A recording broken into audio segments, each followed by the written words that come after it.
menurut pengalaman intelijen Om, hari ini apakah jaringan-jaringan teroris itu masih menyala?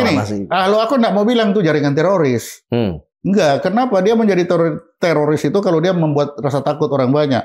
Ya. Tapi kalau ada kelompok-kelompok yang dulu lulusan dari kelompok itu pernah menjadi teroris, ya ada banyak. Ya, tapi kan istilahnya sekarang kan redup atau ya tergantung, makanya bilang tergantung, mereka itu manusia yang punya akal, yang punya perasaan. Kalau kita biarin dia teronggok di situ, dipakai orang lain bakar-bakaran, ya menyala dia. Tapi kalau kita sudah tahu dia ada di situ pernah menghasilkan ini, makanya di intelijen itu ada namanya antecedent. Itu antecedent, itu pencatatan dosa-dosa itu. Jadi kita akan catat dosa-dosa itu. Jadi malaikat juga kita. Iya, jadi setengah-setengah begitu kan. Tiba-tiba kalau macam-macam tendang masuk Balikpapan kan. Nah itu, jadi ada antecedent. Jadi kita dulu lihat, oh di situ pernah ini. Itu akan lebih diprioritaskan daripada yang belum pernah ada catatan dosanya itu. Nah, sehingga kita bisa lihat dia nanti satu saat dia akan bergerak apa, ini kemana, itu akan terlihat. Dan itu harus dibuat, harus ada perencanaan, ada rancang.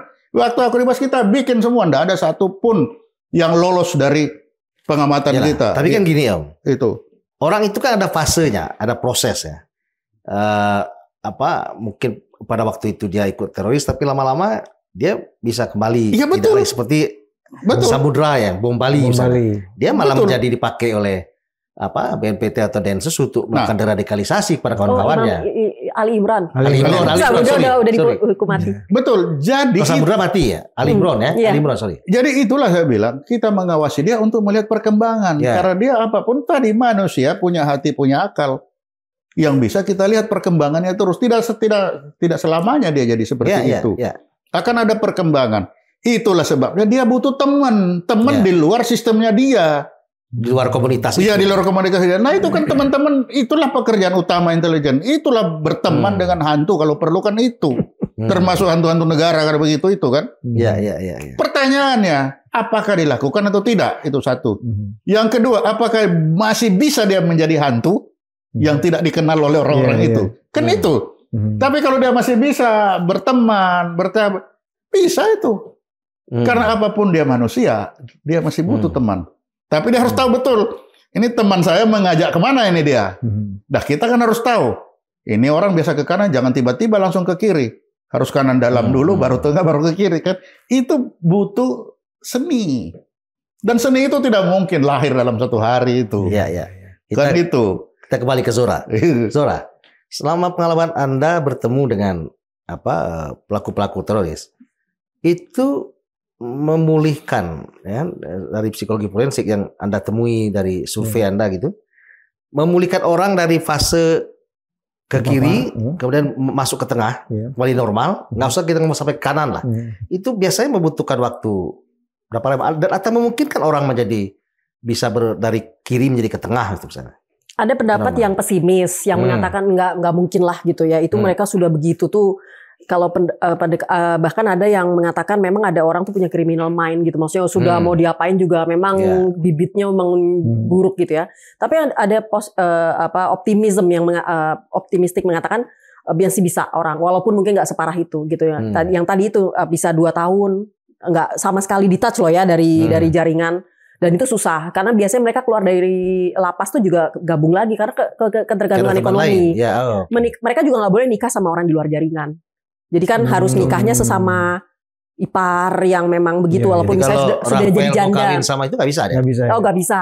Bahkan waktu saya pernah melakukan riset gitu ya, saya tanya boleh nggak misalnya anaknya dia punya anak perempuan tuh sudah dicarikan di lapas itu calon suaminya begitu.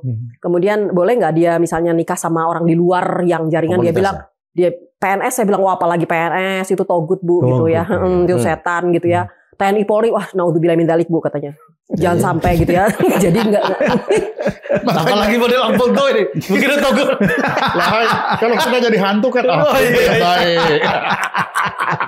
Terus gimana? Jadi itu udah segitunya mereka memang mensecurekan. Janda pun juga setelah sudah jadi janda juga tetap akan dinikahi lagi oleh jaringan begitu. Ya, jadi berarti nggak ada kemungkinan dia keluar dari jaringan. Akhirnya memang kelihatannya ini ya seperti. Atau mungkin setiap kelompok itu punya ciri khas masing-masing. Semua rata-rata semua kelompok seperti itu. Walaupun beda-beda. Beda-beda ini tetap begitu. Mau yang gitu ya? Jaringan A, B, C. Nah ini kan baru di-announce nih katanya nih mungkin perhatiannya Pak Ponto ini ya. JI Jamaah Islamiyah baru-baru ini membubarkan diri. Dia tanda tangan membubarkan diri. JAD belum. JI iya. Nah sekarang berarti kan good news. Tapi kan kalau dalam intelijen kan apakah itu good news gitu? Berarti tambah sulit lagi di mapping karena mereka sudah bubar gitu ya. Jadi apakah mau membentuk organisasi baru lagi atau bagaimana itu? Ya itu udah jadi pekerjaannya orang-orang Pak Omar. Jadi memang ini kayaknya memang kerja yang tidak pernah berakhir. Tetapi kalau untuk di glorifikasi ke luar negeri untuk investasi bahwa ini adalah sarang teroris itu juga tidak bijak sama sekali. Jadi jadi memang yang kita lakukan ya kita membina sama dengan yang Amerika dan negara-negara lain lakukan. Dia membina white supremacy-nya supaya nggak berkembang lebih parah. Di Rusia mungkin juga membina apanya dia gitu ya. Tapi kan dia kan play cool aja. Tidak orang luar sampai tahu. Seperti itu sih. Jadi ini seninya memang antar generasi sampai nanti generation Z terus lagi melakukan apa yang Pak Ponto lakukan gitu. Jadi kita harus memang kaderisasi orang-orang kita di lapangan ini loh caranya yang bijak tuh seperti ini bukan gitu. Sekarang gini, apakah mungkin seorang teroris itu melahirkan anak teroris? Jadi kalau misalnya tadi di lapas dia nggak boleh menikah sama orang lain, apakah kemudian dia punya anak akan melahirkan teroris lagi? Kalau anaknya tiga teroris kan apa begitu? Ada pendapat yang mengatakan mereka memang akan terus melahirkan anak-anak seperti itu karena itu bibit bebet bobot. Maksudnya itu udah DNA-nya lah, bahkan ada DNA kriminal gitu katanya. Tapi ada yang mengatakan juga di lapangan itu sering terjadi di antara 5 keluarga misalnya suami istri kemudian ada 3 anak pasti ada satu yang NKRI.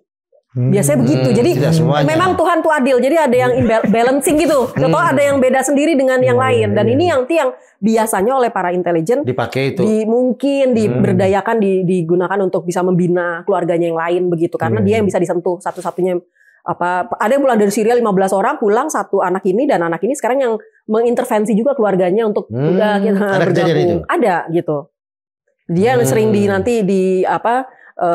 menceramahi lah dan tanda kutip membina keluarganya yang lain supaya ayo kita kembali gitu ke pangkuan Ibu Pertiwi. Jadi itu seni membina ya. Jadi enggak dan ada tadi yang disebut derat ini ada memang orang yang nggak usah diderat tapi dia terpunya proses maturasi namanya kalau dalam psikologi. Pendewasaan aja gitu. Kemarin saya ngebom terus sekarang saya kemarin berubah itu kan walaupun tidak disentuh oleh siapapun, dia berubah aja sendiri manusia. Itulah manusia yang tadinya merangkak terus berdiri terus nanti bisa bongkok lagi begitu kan. Jadi manusia ini kan dia melihat yang sudah dia lihat wah saya nggak adil ya masa saya kenain bom ke orang yang kupingnya sampai putus dan sebagainya. Dia merasa terenyuh dan dia menyesal begitu tanpa kita apa-apain. Dan kita juga sebagai praktisi nggak bisa juga mengklaim gitu itu loh yang saya derat itu loh yang kemarin itu nggak bijak sekali karena kita kayak show off ya, kayak pamer gitu bahwa sebetulnya bahkan mungkin dia berubah bukan karena kita gitu, dia berubah karena maturasi. Tapi ada yang memang kita desain, yaitu mungkin dengan anggota-anggota misalnya supaya dia terderat dengan by design gitu ada juga. Jadi di lapangan gitu. Kemudian dan mungkin hasil surveinya Zora, apakah terorisme kita di sini nih ada juga mungkin pendananya orang Indonesia yang di luar negeri misalnya? Mereka kontak atau mereka berkontak sama orang asing yang ada di luar negeri gitu. Kalau asing memang ada selentingan dari dana-dana dari mana dari luar. Ada juga orang Indonesia yang ada di luar negeri juga misalnya ada. Dia tinggal di Suriah nih sekarang nih. Gitu bisa. Kemudian dari pendapatan dia kirim ke. Tapi kalau dari kayaknya kalau dari Syria agak susah ya karena dia kan sekarang lagi parah nih gitu.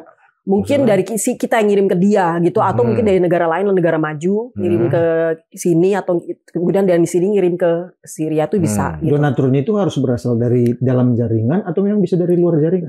Bisa dari mana-mana, dari luar jaringan, bahkan dari luar jaringan kadang-kadang nyumbang buat kotak amal gitu. Tapi kita nggak orang luar jaringan nggak tahu. Ternyata itu diselewengkan banyak organisasi-organisasi yang menyelewengkan dana-dana seperti itu sih donasi-donasi kegiatan terorisme. Iya, mungkin minta untuk tsunami atau minta untuk Palestina gitu ada kedapatan di kalau nggak salah di PPATK segala macam ada banyak yang tadi misalnya pemasukan 7M mungkin 7M-nya bukan untuk Palestina, tapi mungkin cuma Palestina 1 M aja gitu, sisanya yang lain-lain nggak jelas gitu. Itu juga makanya memang sekarang masyarakat mesti hati-hati. Apalagi KUHP nanti yang diberlakukan 2026 kalau nggak salah itu sengaja nggak sengaja kalau uang kita atau end up di tempat rekening teroris itu kita bisa ditangkap. Sengaja itu dia sengaja. Sengaja di KUHP yang baru itu. Padahal kan KUHP harus ada mensreanya kan Abang? Iya, makanya tadi saya tanya sama Om. Kata Om nggak ada urusan mensrea. Ada di KUHP jelas kalimatnya baik sengaja maupun tidak sengaja. Oh gitu ya. Melakukan preparasi, persiapan organisasi atau aktivitas terorisme. Jadi orang nggak tahu juga tahu-tahu pisaunya tahu-tahu end up di mana itu bisa ditangkap. Jadi gini, Om Ponto, kalau ngelihat sekarang, apakah Indonesia menjadi lebih baik daripada yang zaman-zaman dulu? Kan kita terorisme itu agak sedikit menakutkan gitu. Kita nggak takut sama preman, Om. Kita takut sama sekarang. Yang kalau menurut aku sekarang lebih bagus lah. Lebih aman.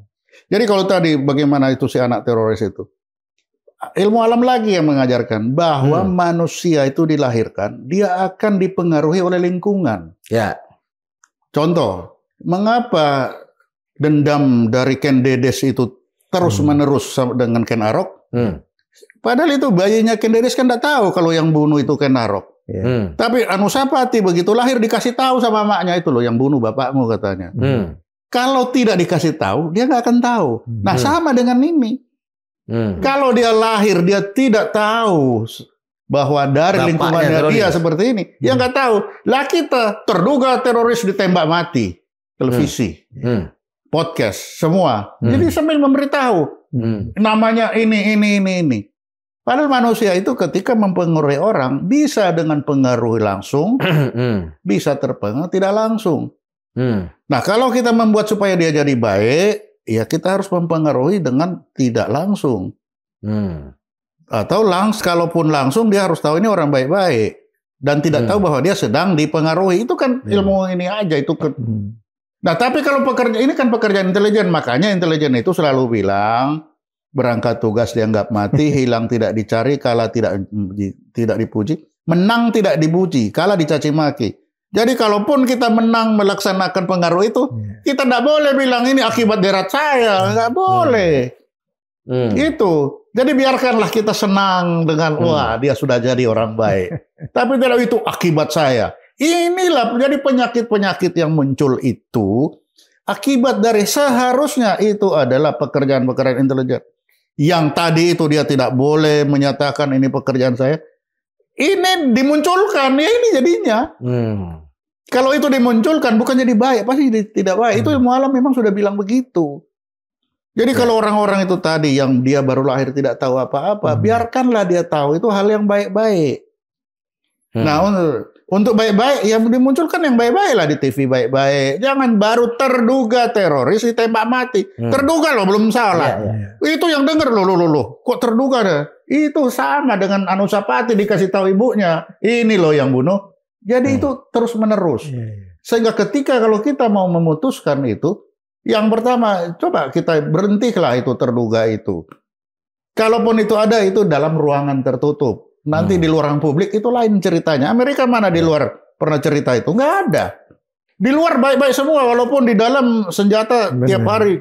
Bahkan Amerika senjata dia boleh beli bebas. Presiden aja ditembak. Kita kasus presiden ditembak cuma zaman Bung Karno. Setelah kesini kan tidak. Berarti kita lebih baik dari dia sebenarnya. Kalau di Amerika itu presiden ditembak, Om. Kalau di sini presiden yang nembak. Paling kan begitu. Jadi sekarang kita mau melanjutkan atau tidak kan? Karena ini permainan itu tadi jangka panjang. Ini kita bukan permainan jangka pendek. Dan permainan itu harus ada. Kalau tidak bermain, maka lawan kota kosong jadi pemenang salah satu kan. Sehingga kita harus bermain dan ini tidak boleh capek. Di-maintain terus. Terus permainan itu terus. Minimal kita jaga garis batas demarkasi. Jangan dia ke sini. Kalau kita bisa maju 3 langkah, mundur 2 langkah itu sudah bagus. Dan itu permainan. Baik, Om. Ini ada ide gila ya. Ada ide gila untuk memutus itu ya. Ada yang mengatakan begini. Ya udah deh, pas pulang mereka anak-anak yang terasosiasi, terafiliasi ini kita adopsi aja. Gitu. Jadi Indonesia memang nggak punya sistem adopsi yang benar sih, maksudnya yang bagus gitu ya. Kalau di luar negeri tuh ada misalnya orang tuanya nggak tidak bisa mampu layak begitu ya, nggak bisa apa anaknya keleleran atau nggak jelas gitu kan, diambil oleh departemen sosialnya mereka kan langsung nih. Ada banyak video-video di Rusia, di Jerman segala macam, orang tuanya misalnya gimana abai gitu bisa diambil. Kalau kita kan nggak ada, kita kan ya udah biar aja anak mau seharian kesetrum atau bagaimana orang tuanya pergi gitu, bisa diadopsi misalnya.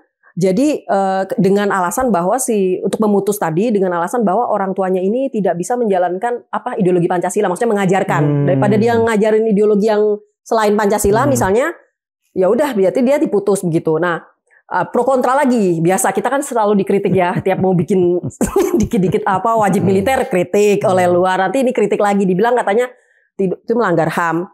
Tetapi masalahnya adalah kalau tetap dibiarkan itu kan terus begitu. Si anak-anak ini, dan bahkan mereka homeschooling kan, nggak sekolah, karena di sekolah nanti diajarkan Pancasila, mereka nggak mau sekolah gitu kan. Jadi ya sudah, misalnya diadopsi misalnya. Kemudian apakah siapa yang mengadopsi ini? Misalnya parents yang nggak punya anak misalnya, yang memang mereka pingin banget anak, jadi menjadi ibu baru segala macam, sehingga jaringannya putus dengan sendirinya. Bahkan ada gila yang mengatakan ya sudah, kalau mau adopsi keluarga TNI Polri aja gitu. Itu ada loh ide seperti itu. Karena dari mohon maaf kasus Sambo kemarin. Ini jadi ini ya. Jadi ternyata dari situ kan terlihat bahwa memang budaya di istri-istri kayak TNI Polri itu kan memang senang mengadopsi anak-anak kecil gitu ya. Misalnya dalam dia punya TK kan begitu-gitu. Kenapa nggak di anak-anak itu di situ? Karena kan siapa yang bisa menjemput lagi anak ini dari keluarga TNI Polri, siapa yang berani begitu ya? Dan kalau ketika si bapaknya tuh TNI, pasti dididik bela negara dong, maksudnya Pancasila gitu kan, misalnya. Tapi kan bukan satu dua lagi anggota TNI sama anggota Polri juga yang terpapar paham radikal juga. Iya, tapi kan maksudnya ini dalam rangka maksudnya gini, karena kalau misalnya diadopsi itu kan biasanya karena kita sudah sering ya. Anak-anak yang mau berangkat itu ditaruh di wilayah-wilayah tertentu. Saya lihat orang tuanya itu pondok-pondok pesantrennya yang dititipkan itu memang kepayahan. Mereka mengatakan sering dijemput lagi, udah bagus anaknya, sudah behave, udah bagus. Toto di tengah jalan dijemput kemudian dilarikan ke Syria gitu. Jadi jadi siapa yang berani menolak kalau misalnya mereka datang? Tapi kalau jelas TNI Polri, keluarga TNI Polri, nggak akan ada dijemput anak itu.